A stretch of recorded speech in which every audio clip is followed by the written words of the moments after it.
Angels of Death.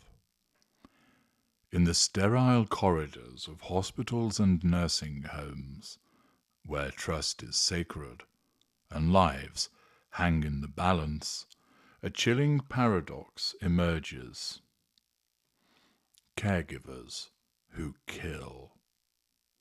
Welcome to Angels of Death, a series that delves into the sinister minds of professional caregivers turned serial killers, nurses, doctors, therapists who betray their oath to heal. These are not crimes of passion or profit, but acts shrouded in the guise of compassion. Why do they do it? What drives a healer to wield death as a tool? Is it a thirst for control, a twisted need for attention, or something more lurking beneath their clinical facades? Each episode unravels the eerie psychology of varying figures who perhaps wanted to play the hero, or whose supposed care claimed many lives. What compels them to kill repeatedly, slipping through the cracks of trust and oversight?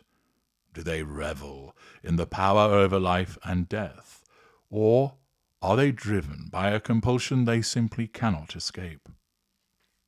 Through chilling case studies, expert insight, and haunting reenactment, I probe the motive, be it narcissistic validation, psychopathic detachment, a warped sense of mercy, or something else, that transform caregivers into predators. Angels of Death is a descent into the shadows of human nature, where the line between savior and monster blurs. Join me as we ask, how do these killers hide in plain sight? What do they gain from their deadly acts? And why does the system fail to stop them? I will take you through a gripping exploration of the darkest corners of caregiving, where the hand that heals can also kill.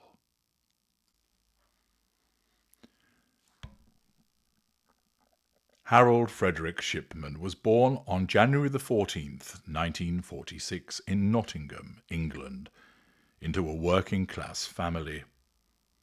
Described as intelligent but aloof, Shipman was deeply affected by his mother's death from lung cancer in 1963, during which he observed her receiving morphine injections at home from a doctor, an experience some speculated influenced his later methods. He trained as a doctor at Leeds University, qualifying in 1970, and worked as a general practitioner in Todmorden and later Hyde. Early in his career, he developed an addiction to pethidine, forging prescriptions to feed his habit, leading to a 1975 conviction for fraud and a brief suspension from medical practice. Despite this, he resumed work as a GP in Hyde, where he committed most of his murders. Shipman's killings followed a pattern. He targeted elderly patients, particularly women, administering lethal doses of diamorphine during home visits, then falsified medical records to attribute deaths to natural causes, such as heart failure or stroke. His victims, often healthy and trusting, included 171 women and 44 men, with the youngest being 41-year-old Peter Lewis and the oldest 93-year-old Annie Campbell. The 2000 Shipman inquiry, led by Dame Janet Smith, estimated 215 to 250 victims, with 80% being women. Shipman was convicted in 2000 of 15 murders, sentenced to life imprisonment, and died by suicide in Wakefield Prison in 2004. Shipman's motives remain debated, as he never confessed or provided clear explanations. Theories range from a desire for control, financial gain, albeit minimal, to a pathological need to kill. we're going to consider what this particular angel of death is. And we're going to begin by looking at the need for control and manipulation. Shipman's crimes were meticulously planned, involving the selection of vulnerable patients, the administration of diamorphine, and the falsification of medical records to evade suspicion. He exploited his authority as a trusted GP, convincing patients and families that his interventions were medically necessary. For example, he reassured families post-mortem that deaths were natural, manipulating coroner's reports to avoid inquests. The Shipman inquiry noted his calm and authoritative demeanour, which disarmed suspicion. He also altered computer records retroactively to fabricate medical histories, demonstrating calculated deceit.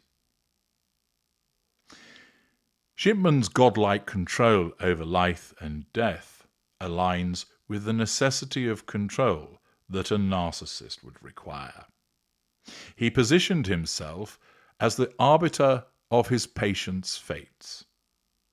His arrogance, which was seen in his dismissive attitude towards colleagues who raised concerns, for example, Undertaker Alan Massey, demonstrates a huge sense of entitlement.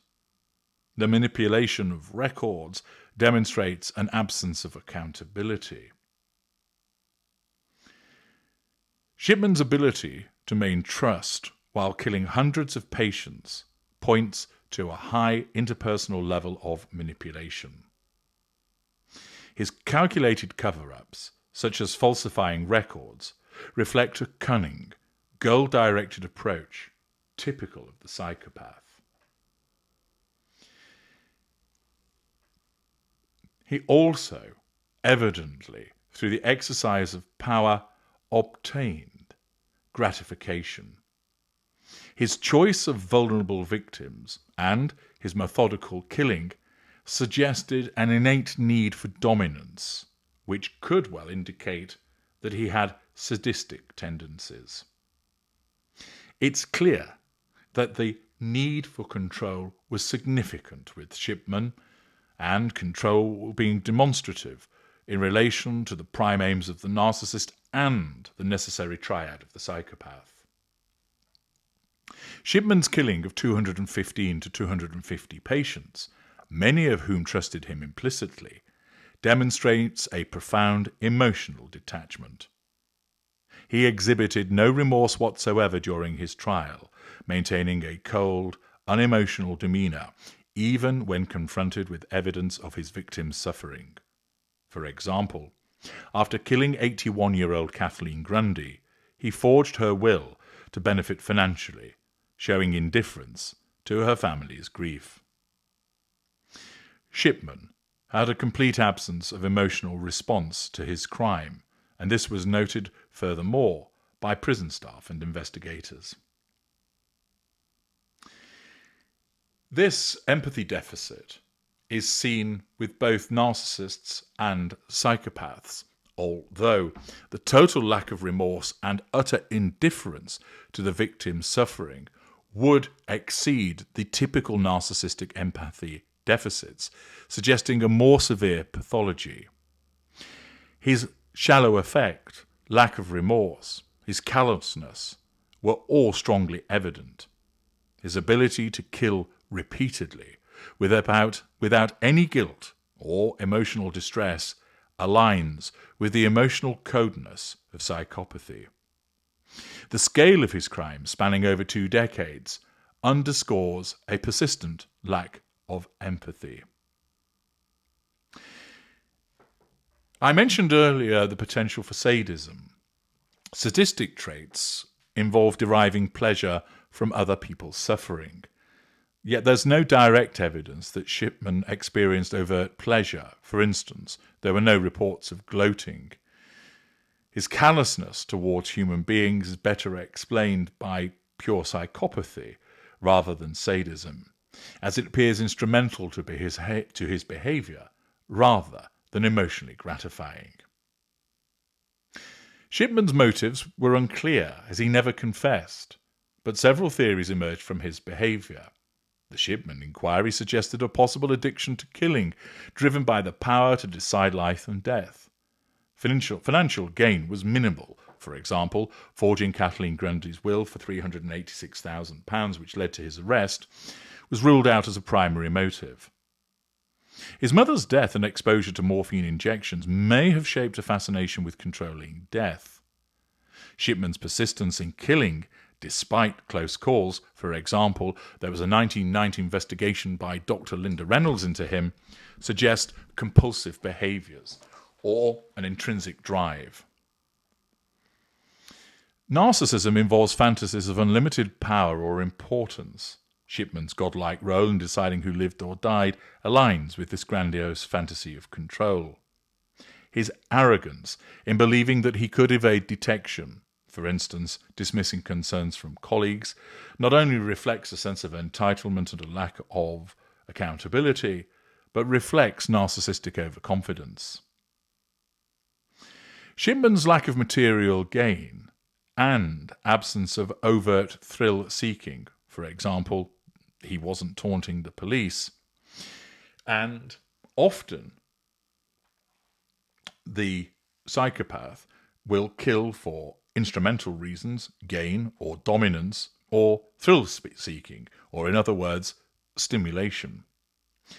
Nevertheless, whilst there doesn't appear to be the overt thrill-seeking that can be seen with some psychopaths, it's evident that the callousness and the planning provided stimulation to Shipman with regard to identifying his target, determining how they would be killed, and planning appropriately.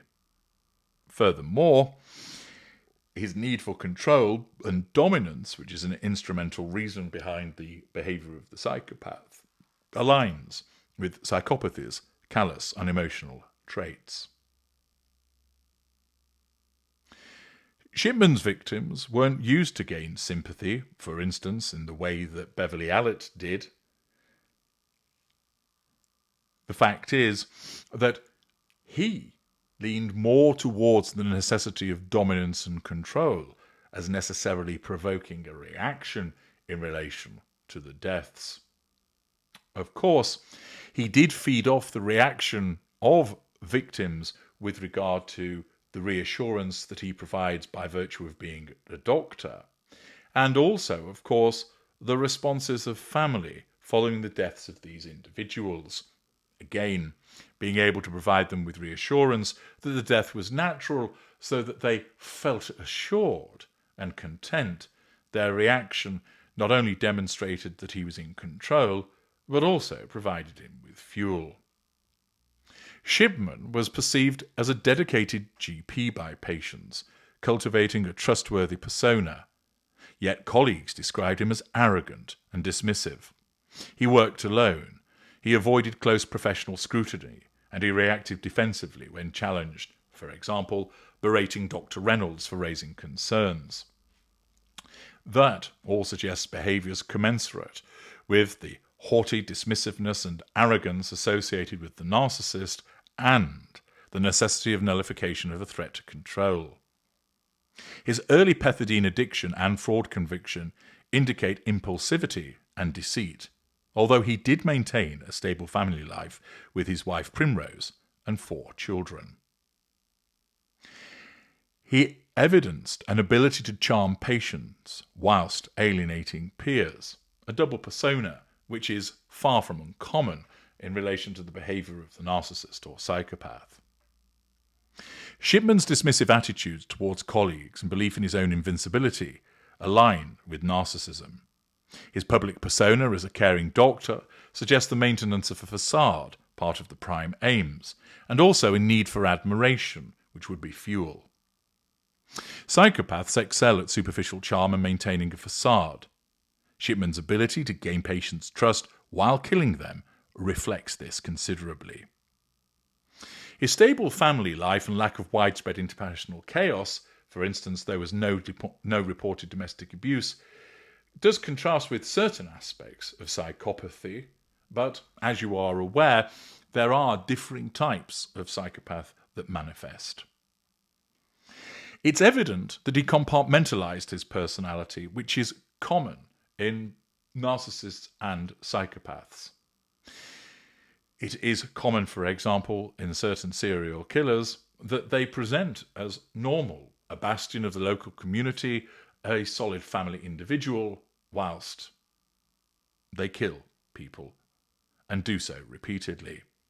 This compartmentalization is clearly evident in relation to the ability of his narcissism to separate different roles, different personalities that are demonstrated at different occasions. Interestingly, Shipman's childhood was unremarkable, with no documented abuse, but his mother's death profoundly impacted him, possibly shaping something that was already there, resulting in a fixation on death and morphine. His pethidine addiction and fraud in 1975 suggest early deceit and impulsivity, though he avoided further legal trouble until 1998. He was intelligent, he had high academic performance, yet was aloof. There was no clear history of juvenile delinquency. His choice of elderly victims demonstrated a need to control vulnerable individuals and is linked to the issue of control for both narcissist and psychopath. Shipman's aloofness and arrogance suggests a need to protect a grandiose self-image. However, there is limited biographical data to support this. His professional success as a GP certainly reinforced the pursuit of the prime aims. Shipman's pethidine fraud was a considerable red flag, but his lack of broader antisocial behaviour, for instance, violence or theft, does tend to weaken the psychopathy hypothesis. It may, of course, be the fact that he engaged in such behaviours but was never caught, something that is entirely feasible given his high level of intelligence and his charisma.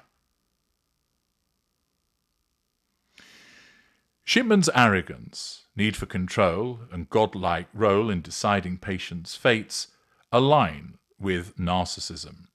His dismissive attitude towards colleagues and belief in his invincibility suggest a clear need for admiration, fuel, and superiority. His public persona as a caring GP indicates a desire for external validation, once again the provision of fuel, and the utilization of a facade. Shipman was clearly an arrogant individual, but interestingly, he avoided public boasting and maintained a low profile. That, of course, means that certain narcissists would not be applicable to him. His extreme callousness and lack of remorse fit with an absence of emotional empathy. However, what is interesting is that his level of callousness and lack of remorse might be seen to exceed normal narcissistic empathy deficits, which are typically more self-centered. Shipman showed no signs of emotional fragility. He certainly demonstrated grandiosity, entitlement, a lack of accountability, a lack of boundary recognition with regard to the damage that he meted out as against people. It's also the case that he exhibited a need for fuel and various aspects of the narcissistic dynamic. Narcissism alone, however, doesn't explain his behaviours. His lack of remorse, his callousness, high level of manipulation and deceit all align with psychopathy. His ability to kill 215 to 250 patients over decades while maintaining trust exhibits a high level of cunning control and shallow affect. It's evident that the planning that went into the deaths of these individuals aligns with the necessity of stimulation, and furthermore, the number of victims that he achieved accords with accumulation, the third part of the necessary triad. The scale and duration of his crimes fits with the necessity of control, stimulation, and accumulation that goes with a cold, calculated approach typical of psychopathy. There is an absence of impulsivity and sensation-seeking that is ordinarily seen with some psychopaths, and his stable family life, long-term employment, and methodical killing contrast with some psychopaths' chaotic tendencies. His motives appear intrinsic, control as opposed to thrill.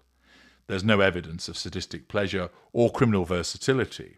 Nevertheless, it remains the case that he fits with regard to a necessity through dominance to seek control, that he needed stimulation, which was done in respect of the methods of planning, and the accumulation with regard to the number of victims that he obtained.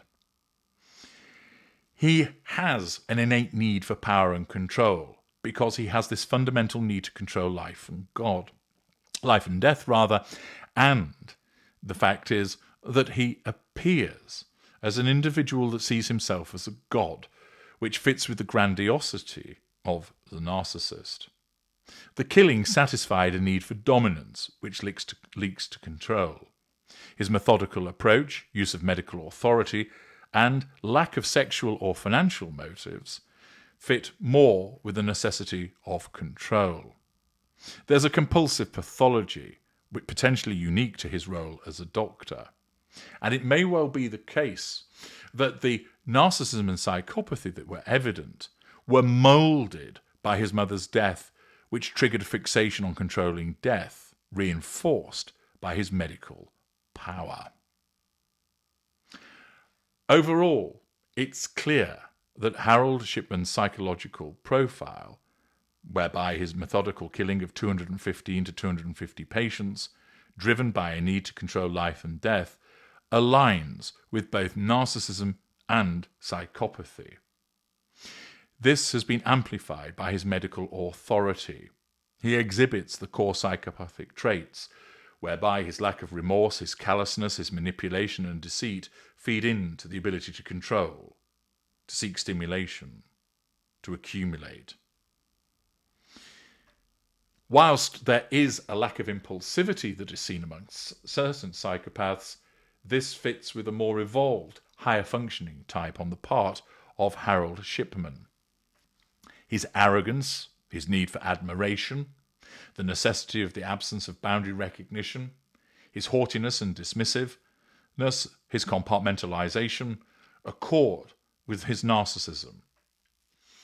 Overall, he would fit as being both narcissist and psychopath, leaning more towards psychopath, given that he was not an individual that was given to boasting. Instead, he was a far more cold, clinical, and calculating individual. The conclusion in respect of this angel of death is narcissistic psychopath. I'm HG Tudor. Thank you for listening.